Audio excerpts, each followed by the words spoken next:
தினமலர் நேயர்களுக்கு வணக்கம். உரைகள் நிகழ்ச்சிக்கு வரவேற்கிறோம். தமிழக காவல் நிலையங்களில் இருக்கிற கழிவறைகளில் குற்றவாளிகள் மட்டும் வழுக்கி விழுவதன் மர்மம் என்ன என்கிற கேள்வியை எழுப்பியிருக்கிறது நீதிமன்றம். குறிப்பாக குற்றவாளிகள் விசாரணைக்கு கொண்டு வரும்பொழுது அவர்கள் மட்டும் வழுக்கி விழுகிறார்கள். இது தொடர்ந்து நடந்து கொண்டே இருக்கிறது. அதே கழிவறையைத்தான் அங்கு இருக்கிற ஆய்வாளர்களும் பயன்படுத்துகிறார்கள். ஆனால் அவர்கள் வழுக்கி விழுவதே இல்லையே, ஏன் என்கிற கேள்வியும் எழுப்பியிருக்கிறார்கள். இது இப்படியே தொடர்ந்தால் அவர்கள் மீது நடவடிக்கை எடுக்கப்படும் என்கிற எச்சரிக்கையும் விடுத்திருக்கிறார்கள். குறிப்பாக தமிழகத்தில் தொடர்ந்து குற்றச்செயல்களில் ஈடுபடுவதாக சொல்லப்படுகிற நபர்கள் கைது செய்யப்பட்டவுடன் அவர்கள் கைகளில் அல்லது கால்களில் மாவுக்கட்டோடு பிரஸ் மீட் கொடுப்பது வாடிக்கையாக இருக்கிறது தமிழக காவல்துறைக்கு. இது ஊடகங்களாலும் மக்களாலும் வெகுவாக பாராட்டப்பட்டாலும் நிறைய இடங்களிலிருந்து எதிர்ப்புகளும் கிளம்பி இருக்கிறது.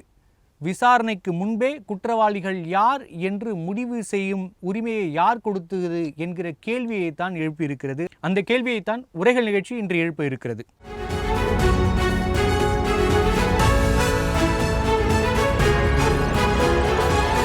வழுக்கிவிடும் கழிப்பறைகள், மாவுக்கட்டு மையங்களுடன் காவல்துறை ஒப்பந்தமா என்பது குறித்து விவாதிக்க நம்மோடு இணைந்திருக்கும் விருந்தினர்கள் வழக்கறிஞர் திரு ஆர்.எஸ். தமிழ்வேந்தன், வணக்கம் சார்.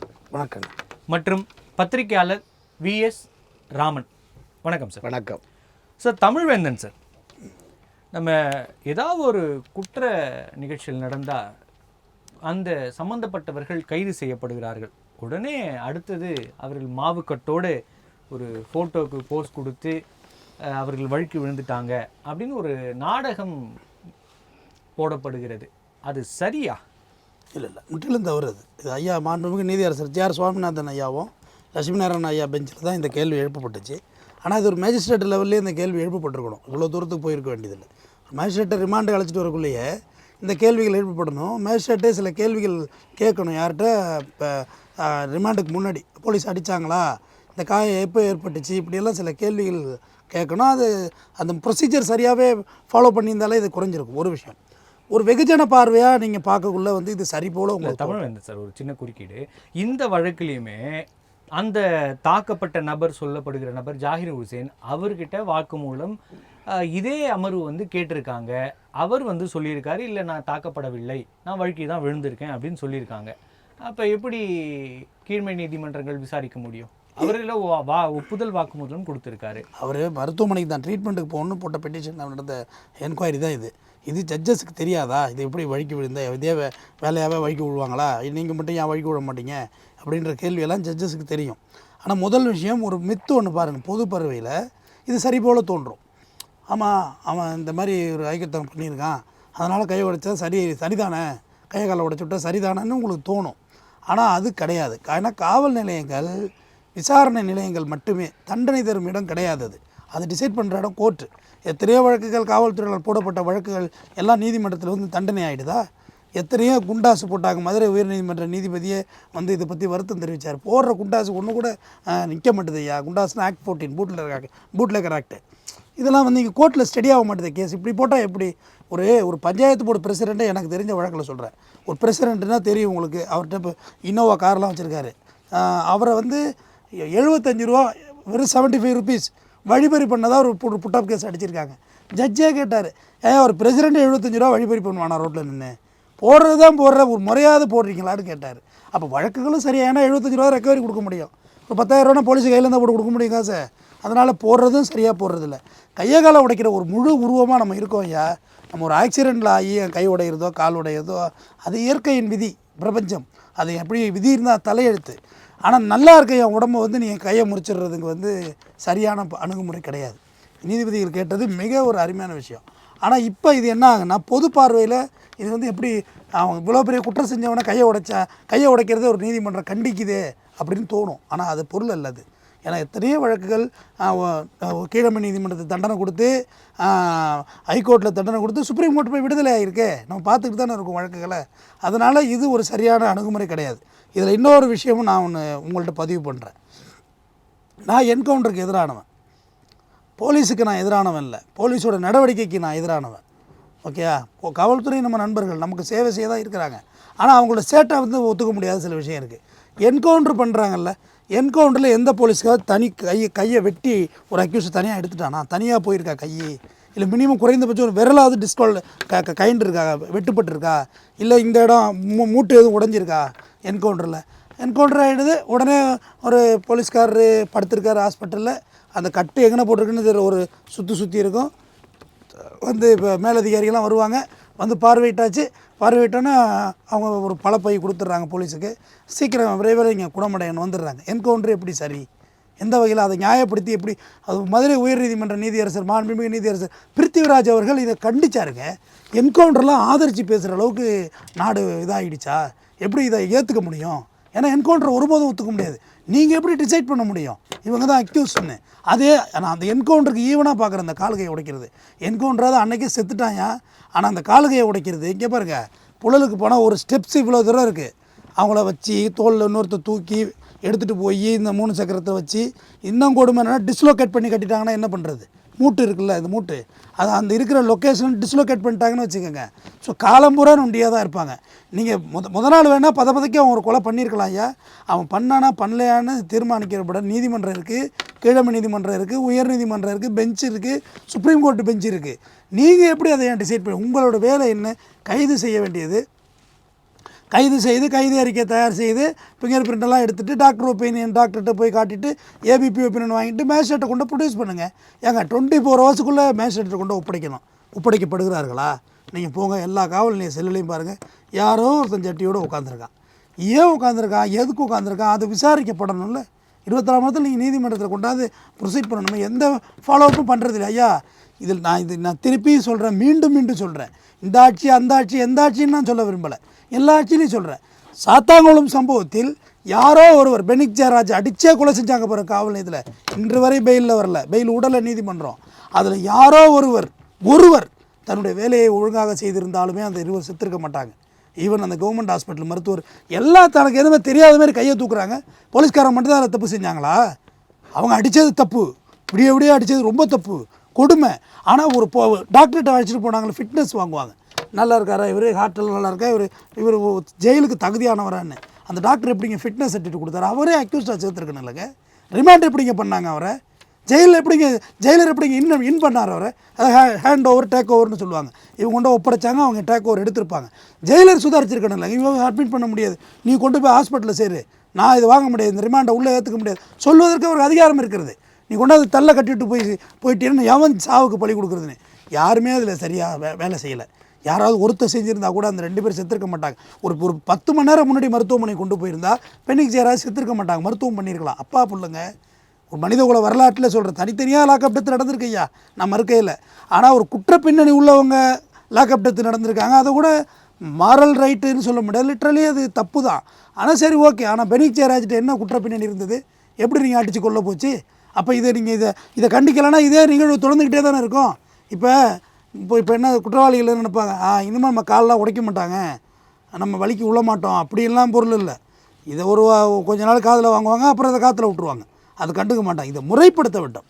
எதையுமே சட்டம் போடுவதுங்கிறது முக்கியம் இல்லைங்க ஐயா, சட்டத்தை ரெகுலேஷன் பண்ணி கொண்டு வரணும்ல. அது ஃபாலோ பண்ணப்படுகிறதா, பின்னால் அது நடக்குதா அப்படின்றத சொல்லணும். ஏன்னா அது ரொம்ப முக்கியமானது. ஏன்னா ஒரு கால் போயிடுச்சு நமக்கு, நாளைக்கு நான் நிரபராதியாக ஆயிடுறேன், அந்த வழக்கில் நான் சேர்க்கப்பட்டு கூட இருக்கலாம், யாருக்கு தெரியும்? போலீஸ் போட்ட வழக்கு தானே. அப்போ நான் என் கை காலை கொடுத்துருவாங்களா? என் குடும்பத்துக்கு நான் பிரெட் வின்னராக இருப்பேன், நான் சம்பாதிச்சு சோறு போடணும், ஒரு சைக்கிள் ரிக்ஷா மிதிக்கணும், ஒரு ஆட்டோ ஓட்டணும், நான் ஒரு கொத்து வேலை செய்யணும், நான் ஏதோ ஒரு வேலை நான் பணி செய்கிறது, என் கை கால் நல்லா இருக்கணும்ல. அதை ஊனப்படுத்துவது, உடைப்பது என்பது கண்டிப்பாக ஏற்றுக்கொள்ளப்பட முடியாது. நீதியரசர்கள் சொன்னதை நான் முழுவதுமாக ஏற்கிறேன். கண்டிப்பாக சார். ராமன் சார், நீங்கள் இதை எப்படியா பார்க்குறீங்க?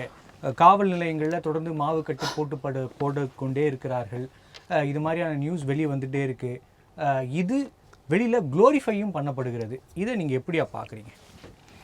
அதாவது நண்பர் வழக்கறிஞர் தமிழ்வேந்தன் உணர்வுபூர்வமாக ஒரு நல்ல கருத்துக்கள் அவர் சொன்னார்.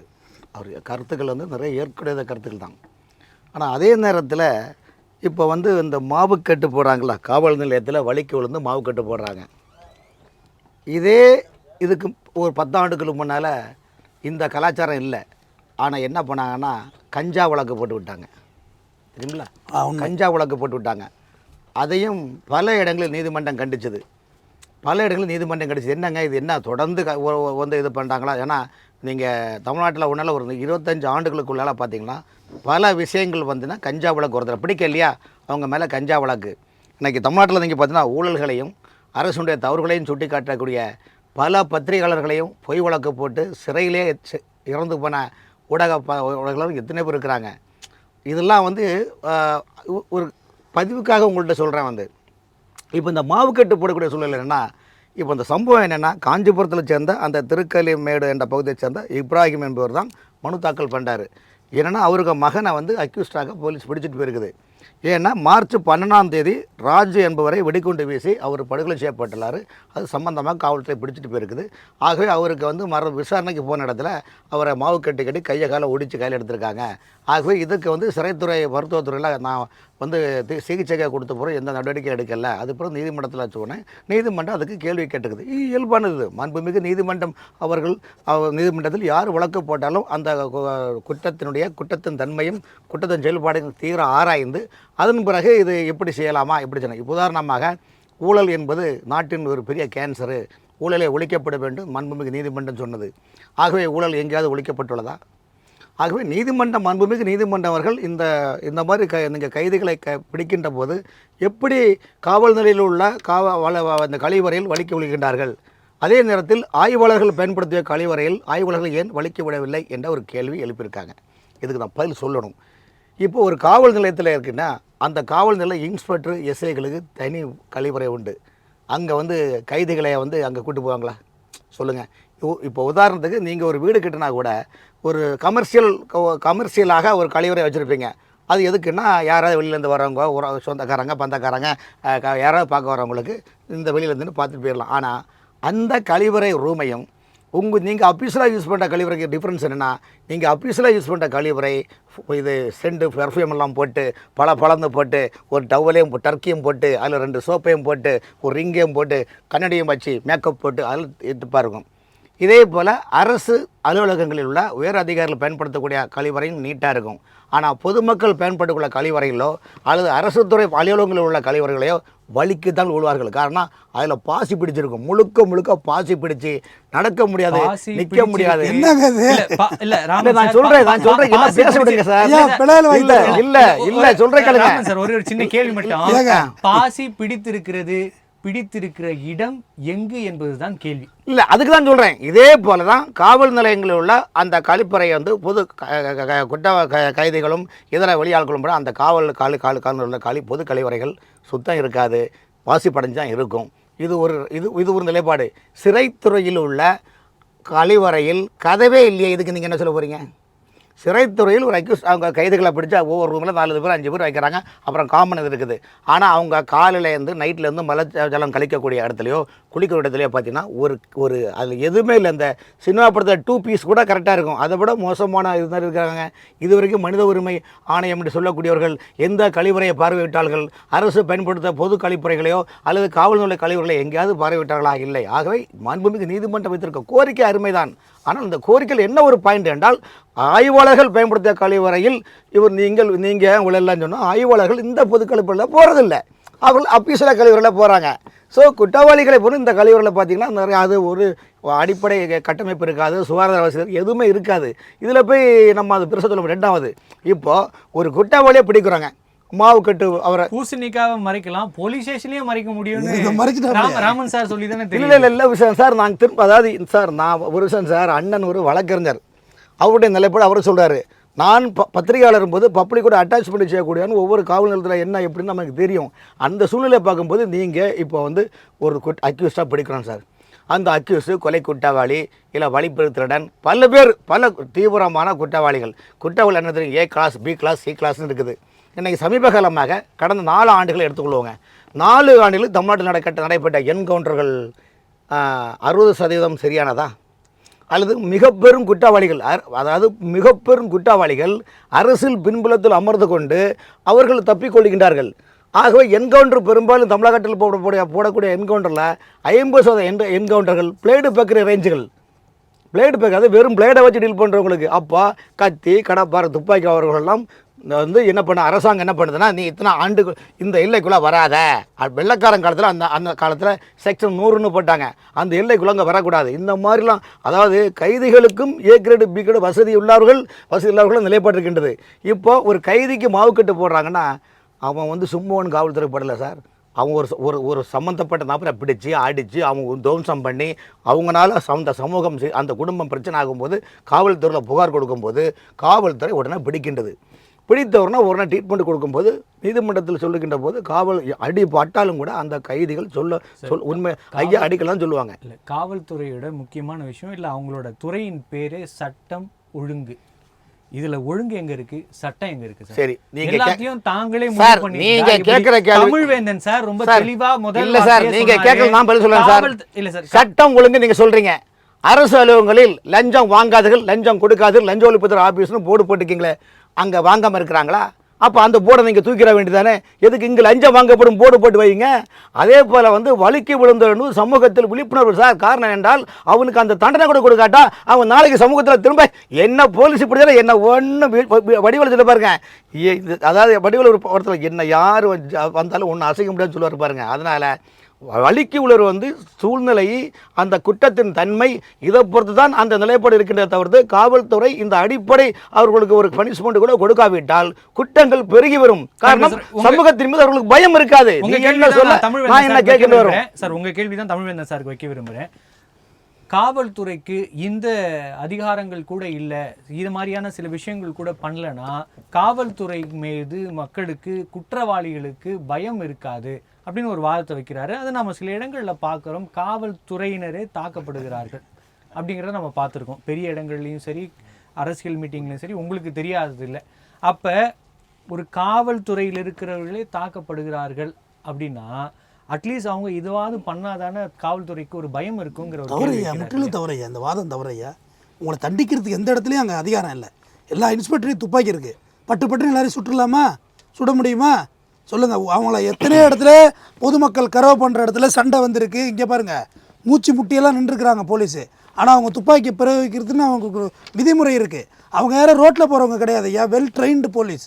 அவங்களுக்கு முழுமையான பயிற்சி கொடுத்துருக்குறாங்க, அவங்க அதை தான் செய்ய முடியும். இப்போ ஆர்மிக்காரவங்கள்ட்ட 47லேருந்து எல்லா துப்பாக்கி இருக்குது, எல்லாரையும் சுற்ற முடியுமா?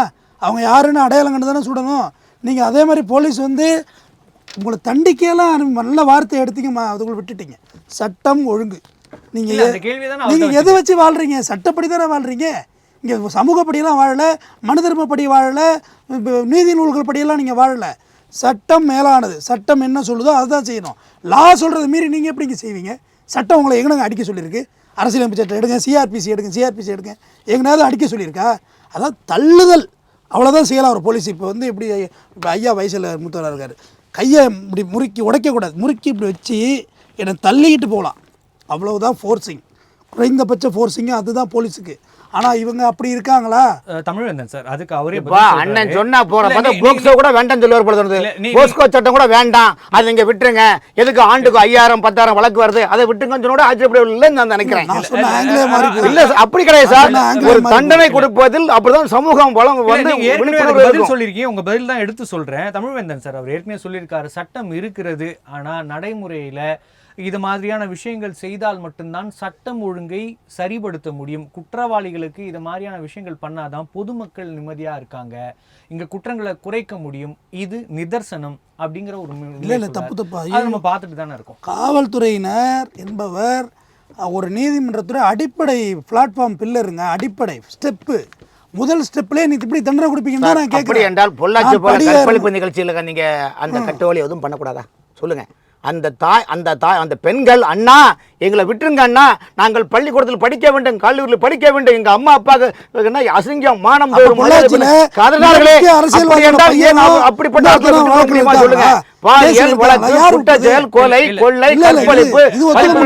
விட்டு கொடுக்க முடியுமா? அவருடைய அன்பேவா ஆகிரேவா சுக்லாம் பரதம் சசிபலம் சமப்ப அண்ணா சேமிச்சு விடுங்க, கண்ணை தொட்டு விட முடியுமா சொல்லுங்க? ராமன் சார், கண்டிப்பாக அவர்கள் தண்டிக்கப்பட வேண்டும் சட்டத்தின்படி. தட்ஸ் ஓகே, அவ்வளவுதான். அதுதான் சட்டம் சொல்லுது, அதுதான் அதைத்தான் இந்த சமூகம் ஏற்றுக்கொள்ளும். ஆளாளுக்கு தண்டிக்க ஆரம்பிச்சா தண்டிக்கப்படுவர்கள் நிரபராதியா குற்றவாளியான நான் ஒரே ஒரு கருத்து சொல்லுவேன். தமிழகத்தில் 8 கோடி மக்கள் இருக்காங்க சார். எதுக்கு நீ இருங்க, எட்டு கோடி மக்கள் நீங்க குற்றவாளி சொல்ல முடியுமா? குற்றம் செய்வதற்கு தான் அந்த பிரச்சனை. இதுக்கு சேர்த்து பதில் சொல்லிட்டேன். ராமன் சார் தொடர்ந்து பேசலாம். நான் என்ன கேள்வி சொல்றேன், பேசுறேன். இவ்வாறிய நீங்கள் வந்து மரண தண்டனை கைதி வச்சுக்கோ, உங்களுக்கு 24 ஹவர்ஸ் போலீஸ் பாதுகாப்பு கொடுக்குது. ஜெயிலில் பிரிசன் போங்க, கூடவே போலீஸ் இருக்கீங்க. தஸ்வந்த் இருக்கான், ஓகே, அது மரண தண்டனையில். ஐயாண்ணா நீ சூசைட் பண்ணிக்கூடாது. சரி, அவன் தான் மரணம் தானே அவனுக்கு தண்டனை. சூசைட் பண்ணால் பண்ணிட்டு போகிறானேன்னு விட முடியுமா? சட்டப்படி தான் உங்களை கொல்ல முடியும். நீங்கள் எடுத்து அடுப்புலையெல்லாம் தொங்க விட்ற முடியும். தமிழ்வேந்தன் சார், நீங்கள் சொல்கிறத ஏற்றுக்கலாம். ஆனால் இன்னொரு பார்வை இதில் வைக்கப்படுது. போலீஸ் தரப்பிலிருந்து தொடர்ந்து சொல்லிக்கொண்டே இருக்கிற குற்றச்சாட்டுகள், நாங்கள் எஃப்ஐஆரை ரொம்ப கிளியராக போட்டால் கூட நீதிமன்றங்கள் போகும்போது குற்றவாளிகள் தெரிஞ்சே அவர்கள் வந்து ஜாமீனில் விடுவிக்கப்படுறாங்க. நிறைய குற்றங்கள் நடக்கிறதுக்கு யார் காரணம் அப்படின்னா, இப்படி ஜாமீனில் வெளிவந்த குற்றவாளிகள் தான். அவர்களால் நிறைய குற்றங்கள் நடக்கு. அப்போ அதை நாங்கள் தடுக்கணும்னா இது மாதிரியான ஒரு வழிகளை கையாள வேண்டிதானே இருக்குன்னு ஒரு வாதத்தை வைக்கிறாங்க. அது சரிதானே? இது ரொம்ப தப்பான வாதம். ஒரு கொலை வழக்கில் உங்களுக்கு சார்ஜ் ஷீட்டே போடலன்னு வச்சுக்கோங்க, குற்றப்பத்திரிக்கை போடலன்னா 90 நாளில் மேஜிஸ்ட்ரேட்டே விடலாம். மேஜிஸ்ட்ரேட்டுக்கு அதிகாரம் கிடையாது, ஏன்னா அவர் 3 வருஷத்துக்கு கீழே உள்ள தண்டனை பார்க்குறவர். மேஜிஸ்ட்ரேட்டே பெயிலில் விட்டுறலாம். இதுக்கு வக்கீலே தேவையில்லை. அக்யூஸ் போறாங்கல்ல வாய்தாவுக்கு, குண்டாஸுக்கு நிறைய ரெக்கமெண்ட் பண்றாங்க. இதை சொல்லிடுறேன், இது ஒரு விஷயம் பண்றாங்க. ஆனாலும் அவங்களையும் வெளியே விடுறாங்க. இதில் சொல்லி முடிச்சிடுறேன். அக்யூஸ்டே, ஐயா நான் 90 நாளாக ஜெயிலில் இருந்துட்டேன் ஐயா, எனக்கு பெயில் கொடுங்க ஐயா. நான் ஜட்ஜே பெயில் கிராண்டடு 2 சூட்டி அடிச்சுட்டு வந்து வெளியே பண்ணுறார். அவ்வளோதான். சட்டம் என்ன சொல்லுதோ அதை தான் நம்ம செய்ய முடியும். நம்ம நோக்கத்துக்கு, நம்ம உணர்ச்சி வசத்துக்கெல்லாம் கோர்ட்டு வேலை கிடையாது ஐயா.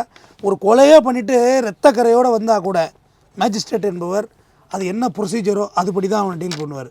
எங்கனப்பா மச்சான் இருக்குது, எல்லாம் பார்த்தாச்சா, மெடிக்கல் ஃபிட்னஸ் பார்த்துட்டியாப்பா, ப்ராசிக்யூஷன் பார்த்துட்டியாப்பா, ரைட்டு இவர் நீ ஜெயிலுக்கு ரிமாண்ட் பண்ணுங்க. டே அட பாவி கொலை பண்ணிட்டு இருக்கியடா அப்படின்லாம் மேஜிஸ்ட்ரேட் பேச மாட்டார். அங்கே உணர்ச்சி வசத்துக்கே வேலை கிடையாதுங்க. ஒரு விஷயம் நல்லா புரிஞ்சுங்க, கற்றறிந்தவர்கள். ஆனால் தமிழ்வேந்தன் சார், நீங்கள் சொல்கிறத நான் ஏற்றுக்கிறேன். ஆனால் இன்னொரு பார்வையும் நம்ம இங்கே கண்டிப்பாக பார்த்தே ஆக வேண்டும். நீதிபதிகள் அவங்க வந்து சட்டத்தின்படி சொல்லிடுறாங்க, நீங்கள் சமூக வக்கீல்கள் மற்றவர்கள்லாம் வந்து சொல்லிடுறாங்க. ஆனால் சட்டம் ஒழுங்குன்னு வரும்பொழுது அதோட முழு சுமையும் சுமப்பது காவல்துறை தான். அப்போ அதற்காக எப்படி அதை குறைக்கலாம் அப்படிங்கிற பார்வை தான் அவங்க வைப்பாங்க. அப்படி பார்க்குறப்ப அவங்களுக்கு இருக்கிற வேலை பளு இன்னொன்று, அங்கே ப்ராக்டிக்கலாக என்ன ஒர்க் அவுட் ஆகுது அப்படிங்கிறது அங்கே இருக்கிற அதே துறையில் வேலை செய்கிறவங்களுக்கு தெரியும். அப்போ எப்படியாவது பொதுமக்களுக்கு பாதுகாப்பு கொடுக்க வேண்டும். அதற்காக ஒரு மீறப்படுகிற விஷயங்களாக தானே இதை பார்க்க முடியும். நான் அதுக்கு சிம்பிளாக ஒரு விளக்கம் சொல்கிறேன். பக்கத்து மாநிலம் தான் ஆந்திரா. அதில் ஒரு பெண் மருத்துவர் வந்து கொரோனா நேரத்தில் வந்து கற்பழிக்கப்பட்டு பெட்ரோல் ஊற்றி கொளுத்திட்டாங்க ஒரு பாலத்துக்கு கீழே, பெரிய பிரிட்ஜு, ஓவர் பிரிட்ஜு கீழே. அதுவும் கொரோனாவுக்கு வைத்தியம் பண்ணிக்கிட்டு இருந்த டாக்டரை. சரின்னா அதில் ஒரு 4 என்கவுண்டர் நடத்திட்டாங்க. ஒரே சந்தோஷம் நமக்கு. ஃபேஸ்புக், வாட்ஸ்அப்பில் பார்த்தா 4மே போலி என்கவுண்டர். ஐயா வேறு எவனோ ரோட்டில் போகிறவனை பிடிச்சி மடக்கி வச்சு, எப்போ ஐயா வண்டியில் பெட்ரோலில் போய் வாங்கிட்டு வாடான்னு சொல்லி பெட்ரோல் பங்கில் போய் அவன் பாட்டிலில் பெட்ரோல் வாங்கிட்டு வர வளைச்சி அந்த சிசிடிவி ஃபுட்டேஜ் எடுத்து, பாலத்துக்கு மேலே ஒரு ஃபுட்டேஜ் இருந்தது, அந்த ஃபுட்டேஜ், ஏன்னா அப்போ வண்டிகள் கம்மியாக தானே முடிஞ்சிரு சாலையில், அந்த ஃபுட்டேஜை எடுத்து இந்த 4 பேரை ஃப்ரேம் பண்ணி சுட்டாங்களே. இது எந்த வகையில் சொல்றது? அப்போதைக்கு பிரச்சனை பிரச்சனையை சால்வ் பாருங்க. நீங்க கோர்ட்ல கொண்டு ஒப்படைங்க, கோர்ட்டு தண்டனை கொடுக்கும், ஜட்ஜ்மெண்ட் கொடுக்கும். ஏங்க எத்தனை கேஸுக்கு நீங்க விரைந்து சார்ஜ் குற்றப்பத்திரிக்கை தாக்கல் செய்றீங்க? எத்தனை கேஸ் நிக்குது? தமிழ்வேந்தன் சார், உங்க முக்கியமான கேள்வி தான் நான் ராமன் சாருக்கு வைக்க விரும்புகிறேன். அவர் ஒரு எக்ஸாம்பிள் சொல்றாரு. சட்டத்தின்படி ஒரு நிரபராதி கூட தண்டிக்கப்படக்கூடாது. குற்றவாளிகள் வேணா தப்பிக்கலாம், அது கூட ஓகே. ஆனால் நிரபராதிகள் தண்டிக்கப்படவே கூடாது. அதனால தான் ஒரு வழக்கு என்பது எல்லா வாய்ப்புகளும் கொடுக்கப்பட்டு தீர்ப்பளிக்கப்படுகிறது. ஆனால் எந்த வாய்ப்புமே கொடுக்காம நேரடியாக முதல் கட்ட விசாரணையிலேயே கை காலை உடைக்கிறதுங்கிறது எப்படி சரி? சரி, இப்போ அதுவும் இல்லாமல் நீங்கள் இந்த விஷயத்திலே பார்த்தீங்கன்னா, நம்ம ஊர் மொழியில் சொல்லணும்னா கூட மாறுகால் மாறுகை வாங்கியிருக்காங்க. ஏதோ தவறுதலாக அடிக்கிறப்ப கை கால் உடஞ்சிடுச்சு அப்படின்னா கூட தவறு தான், அதை நம்ம ஏற்றுக்கலாம். ஆனால் இங்கே திட்டமிட்டு மாறுகை மாறுகால் வாங்கப்படுவது உச்சபட்ச தண்டனை இல்லையா? அதை எப்படி உங்களுக்கு சொல்லக்கூடிய கருத்துக்கு ராமன் சார், நான் அதோட என்னோட கேள்வி கொஞ்சம் நீட்டமாக இருந்தாலும் இதோட இறுதி கேள்வியாக வச்சிடறேன். இதோட கூட சார் சொன்ன மாதிரி அவர் அப்படி ஒன்று நடக்கலை. அங்கே காவல்துறையில் இருக்கிற காவலர்கள் தங்களோட விருப்பு வெறுப்பின் அடிப்படையில் நிரபராதியை ஒருத்தர் எடுத்து வந்து இப்படி தண்டிக்கப்பட்டா அவருக்கான உண்மைகள் வெளிவருவதற்கு என்ன வாய்ப்பு இருக்கு? அது யார் அதிகாரத்தை? நீங்க சொல்றது क्वेश्चन கரெக்ட் தான் சார். 100க்கு 20% வேண்டும் என்று பழிவாங்கும் செயலாக இருக்கலாம். ஆனால் அந்த 120% தான். ஆனால் அதே நேரத்தில் 80% நீங்கள் நினச்சி பாருங்கள், இந்த வலிக்கு உள்ளது மாவுக்கட்டெல்லாம் அந்த குற்றத்தினுடைய தன்மையை பொறுத்து தான் மாவுக்கட்டு போடுறாங்க. அந்த குற்றத்தினுடைய தன்மையை பொறுத்து தான் மாவுக்கட்டு போடுறாங்க. எல்லாருக்கும் அவங்க மாவுக்கட்டெல்லாம் போடுற கிடையாது. எத்தனையோ பேர் வந்து அழகாக வந்து பெயில் போட்டு மூவ் பண்ணுறாங்க, சிறைக்கு அனுப்புகிறாங்க. அவங்கெல்லாம் வந்து வான் பண்ணி திட்டி அதிகாரம் இல்லாத சாமானியனுக்கு மாவு கட்டு போடப்படுகிறது. எக்ஸாக்ட்லி. எந்த அரசியல்வாதிக்கு வரைக்கும் மாவு கட்டு சொல்லுங்க. நீங்கள் மாவுக்கட்டு நம்ம போட்டு விடுவார்கள், நம்ம என்கவுண்டர் போட்டு விடுவார்கள் என்று சொல்லக்கூடிய அந்த நினைக்கக்கூடிய பெரிய பெரிய மனிதர்கள்லாம் தான் சார்ந்த கட்சியில் ஒரு பதவியை வாங்கி தான் சார்ந்த தனக்குன்ற அந்த காரில் ஒரு கொடியை வச்சுட்டு தான் இன்றைக்கி எல்லோரும் போகிறாங்க. அப்படி என்றால் சி கிரேடு பி கிரேடு என்ற நிலைப்பாடை நீங்கள் பிரித்தெடுக்கிறார்கள். அந்த நடுத்தர சில அந்த குற்ற பின்னணி உள்ளவங்க அதை பண்ணுறாங்க. அது நீங்கள் சொல்லிக்கலாம் சார். அதாவது நீங்கள் சொல்கிற சட்டம் வந்து எல்லாருக்கும் சமம் பண்ணி சொல்லிக்கிடலாம், நடைமுறை சொல்லிக்கலாம். ஆனால் எத்தனை பேருக்கு இன்றைக்கி சிறைத்துறையில் அண்ணனுக்கு சொல்கிறேன் 30% கைதிகள் இருக்காங்களா? சிறைத்துறையில் 100 கைதிகளை பார்த்தீங்கன்னா 30% கைதிகள் எந்த தவறும் செய்யாமல் சந்தேகத்தின் பேரில் பிடிச்சி ஜெயிலில் போட்டிருக்காங்க. அவங்கள எத்தனை வருஷமாக இருக்கிறாங்க? இந்தியா முழுவதும் ஆய்வு பண்ணி பாருங்க. அவங்கள பெயில் எடுக்க ஆள் கிடையாது, மொழி தெரியாது, எங்கோ வெளி ஸ்டேட்ல இருந்து வருவாங்க, மொழிப்பாங்க, பிடிச்சி உள்ள போட்டுருப்பாங்க. விசாரணை நடத்தி நீதி கொடுக்கப்பட்டு தவறான நீதி கொடுக்கப்பட்டா அதை சரி செய்யறதுக்கான வாய்ப்புகள் உண்டு. ஆனா விசாரணையே நடத்தப்படாமல் எதற்காக அவர்கள் தண்டிக்கப்படுகிறார்களே தெரியாம கையை காலை உடைச்சிட்டிங்கன்னா எந்தனால அந்த கை காலை திருப்பி சரியாக்க முடியுமா சார்? நீங்க சொல்ற அதே மாதிரி குற்றவாளிகள் தான் இதில் சிக்குவார்கள்னு உத்தரவாதம் தர முடியுமா ராமன் சார்? உத்தரவாதம் சொல்ல இதே கேள்வியை அண்ணா பல்கலைக்கழகத்தில் யார் இந்த சார் விவகாரத்தில் ஞானசேகரன் மேட்ரு உங்களுக்கு அவருக்கும் மாவுக்கட்டு போட்டிருக்காங்க. அப்போ இது நீங்கள் எந்த விதத்தில் பார்க்குறீங்க? குற்றத்தோட தன்மை சார். ஒரு வழக்குல அதுல முக்கியமான ஒரு விஷயம் எப்பவுமே ஒரு சார்பான ஒரு நிலைப்பாடு எடுக்காதீங்க. அப்ப நீங்க என்னன்னா எல்லோரும் நல்லவர்கள், நாட்டில் அயோக்கியர்கள் இல்லை என்றால் காவல் நிலையம் எதற்கு? இல்ல சார் ராமன் சார், நான் அதுல ஒரு முக்கியமான கேள்வி வைக்கிறேன். இதே அண்ணா விவகாரத்துல, அண்ணா யூனிவர்சிட்டி விவகாரத்துல ஞானசேகரன் கைது செய்யப்பட்டதே தெரியாம அவருக்கு பிரியாணி கேட்டு கால் செய்த காவல்துறையினர் அதிகம். அதையும் இங்க பதிவு பண்றாங்க. அப்ப எதனால அவருக்கு மாவு கட்டு போடப்பட்டது, எத்தனை முன்னெடுப்புகளுக்கு பிட்டு அவர் அரசு செய்யப்பட்டார், எதற்கு பிறகு அவர் தண்டனைக்கு உட்படப்பட்டார் அப்படிங்கிறது எல்லாருக்குமே தெரியும். அப்ப இப்படியான குற்றம் செய்தவர்களும் கைது கூட செய்யப்படாமல் விடுவிக்கப்படுகிறார்கள். ஒரு சாதாரண மனிதன் ஃபிலிக்ஸ் மாதிரியான ஆட்கள் கொல்லப்படுகிறார்கள். அப்ப இதெல்லாம் விசாரிச்சு ஒரு முடிவு பண்ணாதானே சரியா இருக்கும். அதை தானே தமிழ்வேந்தன் சார் சொல்ற நான் இல்லைன்னு சொல்ல சார். ஆனால் இதில் என்ன விஷயம்னா, இப்போ நீங்கள் சொன்னீங்களா யார் அந்த சார் என்ற விவகாரத்தில் இதே மாதிரி யார் என்ற சார்கள் நிறைய பேர் இருக்கிறாங்க. இவர்களெல்லாம் ஆளுங்கட்சி, அதில் தாங்க செய்யக்கூடிய தொழில் இதிலிருந்து தப்பித்துக் கொள்வதற்காக அவங்க ஒரு கூட்டணி நிலைப்பாடு வச்சு தான் நீங்கள் பண்ணுறாங்க. மாவு கட்டு அப்போ ஆளுங்கட்சியோட ஆயுதமாக பயன்படுத்தப்படுகிறதாங்கிறது கேள்வி தானே அடுத்தது. நீங்கள் அப்படி பார்த்தா தமிழ்நாட்டை பொறுத்த வரைக்கும் 60லேருந்து இன்னைக்கு வரைக்கும் மாறி 2 கட்சி தான் மாறி ஆட்சிக்கு வருது. ஆளுங்கட்சி தான் சொன்னேன். இல்லை சார் 2 கட்சி மாறி ஆட்சிக்கு வருது. அப்போ ஆளுங்கட்சியாக வரும்போது எதிர்கட்சிகளை பழி வாங்குறார்கள். எதிர்கட்சிக்காரர் என்ன சொல்றாங்க? காவல்துறை ஒரு ஏவல் துறை ஆகிவிட்டது, காவல்துறை அழுத்தம் கொடுக்குறாங்கன்னு சொல்றீங்க. அப்போ அதுக்கு என்ன பண்ண முடியும்? ஆகவே தமிழ்நாட்டை பொறுத்த வரைக்கும் சார் சட்டம் ஒரு இரட்டரை. அது வழக்கறிஞர் அண்ணனை போன்ற அண்ணனை போன்ற வழக்கறிஞர்கள் தான். நான் சொல்லலை, அண்ணாதுரை அவர்கள் சொன்னது. ஆகவே இந்த மாவுக்கட்டு போடுவது சமூகத்தின் மீது அந்த குற்றவாளிக்கு இனிமேல் இந்த மாதிரி தவறு செய்தால் நம்மளுக்கு வாழ முடியாது, காவல்துறை நடவடிக்கை எடுக்கின்ற நிலைப்பாடு தான். ஆனால் அதே நேரத்தில் 100 மாவுக்கட்டில் 20% மாவுக்கட்டுகள் செட்டப் மாவுக்கட்டில் இருக்குது. ஆனால் அதில் 80% மாவுக்கட்டுகள் சமூகத்திற்கு விழிப்புணர்வாகவும் மக்களுக்கு அச்சுறுத்தக்கூடிய, மக்கள் விரோதமாக செயல்படக்கூடிய நம்ம சமூக விரோத கொள்ளை, வழிப்பறி, வீடு திருடுது, ஹவுஸ் பிரேக்கு, இந்த மாதிரி பல விஷயங்கள், கத்தியை காட்டி மிரட்டி பணம் பறிக்க இது பண்ண எத்தனை வழக்கு நீங்கள் மாவுக்கட்டுக்கு போட்டிருக்கா? பெரும்பாலும் வழக்குகளை பார்த்தீங்களா 30 வழக்கு 40 வழக்கு தலைமுறை வழக்கு. அவன் 2 வருஷம் 3 வருஷம் தலைமுறை எஸ்கேப் ஆகிட்டு இருப்பான். என்னைக்காவது மாட்டும் போது அவனுக்கு மாவுக்கட்டு போடுவார்கள். அதுவும் வலிக்கு தான் விழுகிறார்கள். அந்த வலிக்கு விழுவதும் போது அவருக்கு அந்த பாத்திரம் சொல்ல அந்த கழிவறை சரியில்லாத காரணத்தால் வலிக்கூடப்படுகின்றார்கள். அப்படி வலிக்கின்ற போது மாவுக்கட்டு போடப்படுகின்றது. ஆகவே மாவுக்கட்டு என்பது எல்லாருக்கும் போடுவதில்லை, வலிக்கு எல்லோரும் விழுவதில்லை. குற்றத்தினுடைய தன்மையை பொறுத்து தான் வலிக்கு விழப்படுகின்றார்கள் என்பது என்னுடைய நிலைப்பாடு. நன்றி சார். தமிழ் என்ன சார், எங்களுடைய இறுதியான கேள்வி உங்களுக்கு, சட்டம் ஒழுங்கை பாதுகாக்க வேண்டிய காவல்துறையே சட்டத்தை மீறி குற்றத்தை செய்கிறது.